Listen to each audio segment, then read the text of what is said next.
بسم الله الرحيم الكريم الرحمن الرحيم الحمد لله رب العالمين الصلاة والسلام على سيد الأنبياء والمرسلين وعلى أهل بيت الطيبين الطاهرين المعصومين أما بعد فقال سيد الأنبياء والمرسلين صلى الله عليه وسلم من مات لم يعرف ما بدنانه مات بكتنجاهية خالد مالک کی جو کسی فاقی کے لیے بلند تر صلوات اللهم صل على محمد وعلى محمد. سبب بتالا نہیں کہ ہماری محفلوں کا ایک فقط ہے، صرف ایک مقصد یہ ہے کہ ہمیں اپنے زمانے کے پاک شہنشاہ موزن کی کم از کم اتنی معرفت نصیب ہو جائے کہ ہم آپ جناب کی نالۂ خیر قربان ہونے میں خوشی اور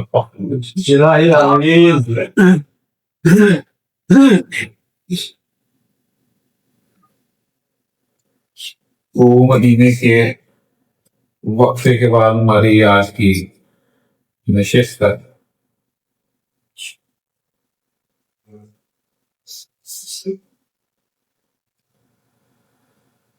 اصل میں جو موضوع میں نے چلانا ہے اس سے پہلے آپ کو ایک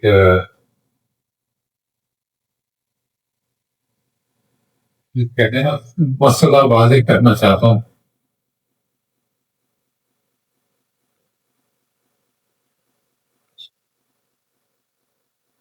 دو نظریات پائے جاتے ہیں،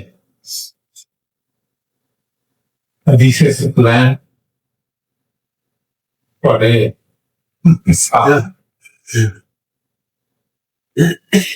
ایک اہل سنت کا نظریہ، ایک اہل تشیع کا نظریہ۔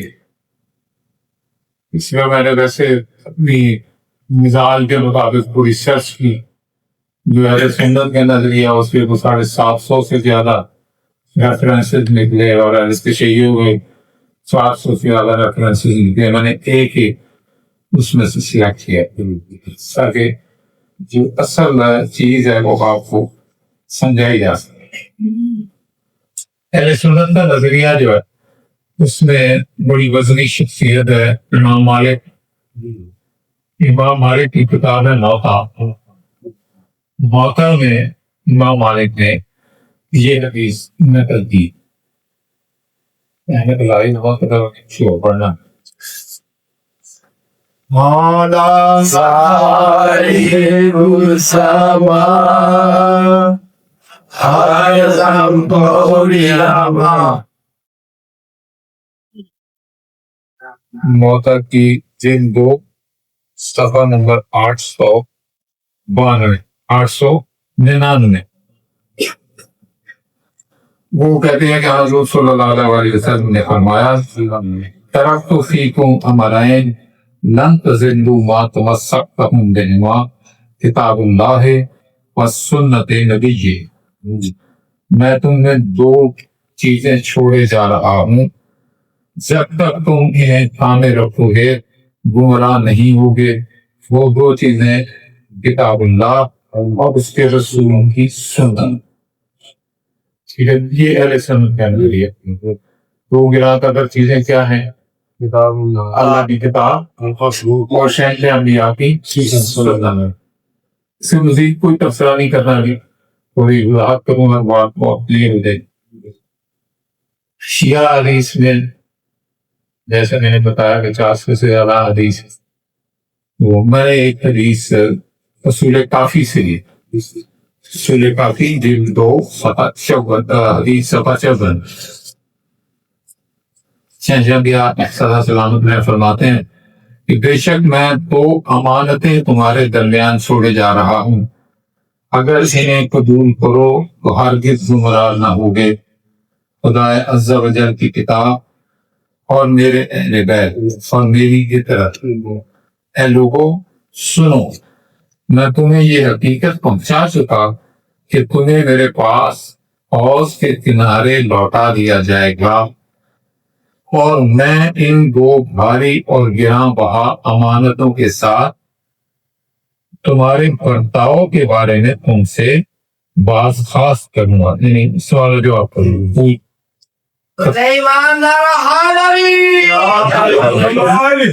اور یہ دو بھاری امانتیں کتاب خدا اور میرے اہل بیت ہیں، بس ان سے آگے بڑھنے کی کوشش مت کرو. قرآن اور اہل بیت، ان سے آگے بڑھنے کی کوشش مت کرو اور انہیں کچھ سکھانے کی کوشش مت کرو.